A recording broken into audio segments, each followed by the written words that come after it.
This is Steve Down, and today I'm in New York City in front of the Trump Tower on Fifth Avenue. Today's wealth wake-up call is, think big. Donald Trump's most famous quote simply goes like this: you have to think anyway, so you might as well think big. Donald Trump has become an iconic businessman for both his success and his controversies. But no one can argue his business success of building a $4 billion real estate empire. Nor can anyone accuse the Donald of thinking small.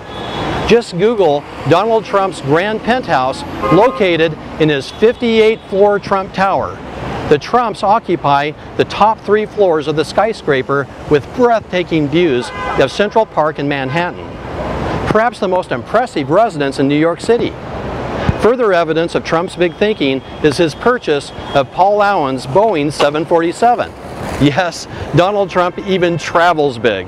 But for Donald Trump, it has not always been smooth sailing. It wasn't long ago that he was on the verge of bankruptcy. He climbed back from being $900 million in the red. How did a regular kid from Queens, New York make it big, lose it all, and then make it big all over again? The answer can be found in his greatest quote that will become a part of the Donald Trump legacy. You have to think anyway, so you might as well think big. Now go out there and create wealth.